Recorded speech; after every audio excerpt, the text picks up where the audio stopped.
Hello guys, আমি Dipen. Welcome back to my channel Deep exclusive. So এখন আমি এই ভিডিওর মধ্যে বেসিক্যালি কথা বলবো দুটো বিষয়কে নিয়ে। তো গতকাল কিন্তু দুটো আপডেট এসেছে এবং প্রথমে কিন্তু কথা বলবো সূর্যর অফিসিয়াল টিজারকে নিয়ে, এবং এটার মেন লিড কাস্টে কিন্তু আছে আমাদের বিক্রম চ্যাটার্জি এবং মধুমিতা সরকার। তো এটা কিন্তু একটা মালায়ালাম ছবি চার্লির কিন্তু অফিসিয়াল রিমেক, যেখানে কিন্তু মেন লিড কাস্টে কিন্তু ছিল আমাদের দুলকার সালমান। তো কেমন হলো এই টিজারটা?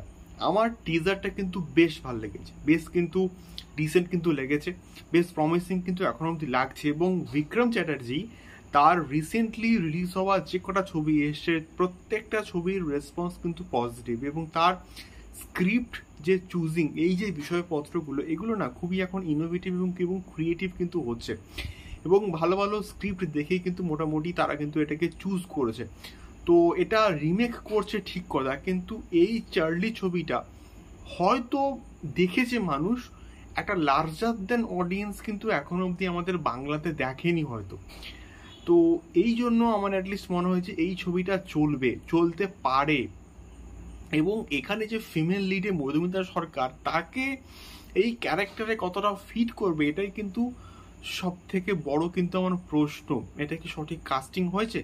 এটা শুধুমাত্র আমরা টিজার থেকে কিন্তু বলতে পারবো না। যখন তার কোনো বডি ল্যাঙ্গুয়েজ দেখবো, তাকে ডায়লগ বলতে শুনবো, তখন কিন্তু আমরা এটাকে নিয়ে কিন্তু কথাবার্তা বলতে পারি। বাট এখন থেকে কিন্তু এটা বলাটা আমার মনে হচ্ছে ঠিক হবে না যে মধুমিতা সরকার এই পার্টিকুলার যে ক্যারেক্টার তার প্রতি ফিট কিনা। বাট কালার কারেকশনসগুলো কিন্তু খুব ভালো, এবং এটা কিন্তু খুব একটা হিউজ বাজেটের কিন্তু ছবি নয়, বাট এটাকে খুব যত্ন করে কিন্তু বানানো হয়েছে। ব্যাকগ্রাউন্ড স্কোরের কাজটা কিন্তু খুব ভালো, এবং বিক্রম চ্যাটার্জিকে ব্যাপক লাগছে, এবং একটা হিউজ স্কেলে কিন্তু অ্যাকশন সিকোয়েন্সেস রয়েছে। এবং বাংলাতে এইরকম ছবি আরও তৈরি হোক, এটা আমি চাই। এবং শিলাত্য মৌলিক একজন ভালো ডিরেক্টর, এবং তার সোয়েটার কিন্তু খুব প্রিয় একটা ছবি। সেখানে ঈশা সাহাকে যেভাবে প্রেজেন্ট করেছে, দারুণ কিন্তু ছিল। তো এই হচ্ছে বিষয়পত্র, আমার কিন্তু বেশ ভালো লেগেছে, এবং দেখা যাক কেমন হয়। এটা ট্রেলার আসলে কিন্তু এটাকে নিয়ে আমরা আরো ভালো করে কথাবার্তা বলতে পারবো। দ্বিতীয়ত আমি আসবো অঙ্কুশ দাকে নিয়ে, এবং অঙ্কুশ দার আপকামিং একটা প্রজেক্টকে নিয়ে, এবং যে প্রজেক্টটা কিন্তু আসতে চলেছে সম্ভবত 2025 সালে কিন্তু আসবে, এবং মির্জার পরে তার প্রোডাকশন হাউসের সেকেন্ড ছবি কিন্তু হচ্ছে এইটা, এবং তার সঙ্গে সঙ্গে আরো একটা কিন্তু প্রোডাকশন হাউস কিন্তু এর সঙ্গে অ্যাসোসিয়েটেড রয়েছে। তো এই ছবিটার নাম বেসিক্যালি কিন্তু হচ্ছে রাক্ষস।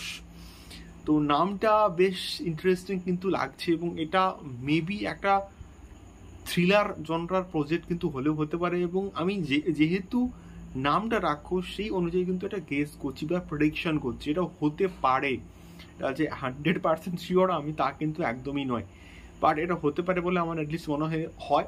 এবং তার সঙ্গে সঙ্গে যদি এটার একটা মাইথোলজিক্যাল একটা কানেকশনস রাখা হয় এই ছবির মধ্যে, তাহলে মনে হচ্ছে ভালো হবে। দেখা যাক কি হয়, রাক্ষস কেমন হয়। পরের বছর কি তাহলে ঈদে আসছে রাক্ষস? তোমাদের কি মনে হয়? অবশ্যই কিন্তু কমেন্ট করে শেয়ার করো। মির্জার পর অঙ্কুশদার কাছ থেকে এক্সপেকটেশন আমার কিন্তু অনেকটা হিউজ বেড়ে গেছে। তোমাদের কি মতামত অবশ্যই কিন্তু কমেন্ট করে শেয়ার করো। দেখা হচ্ছে পরবর্তী ভিডিওতে। টাটা।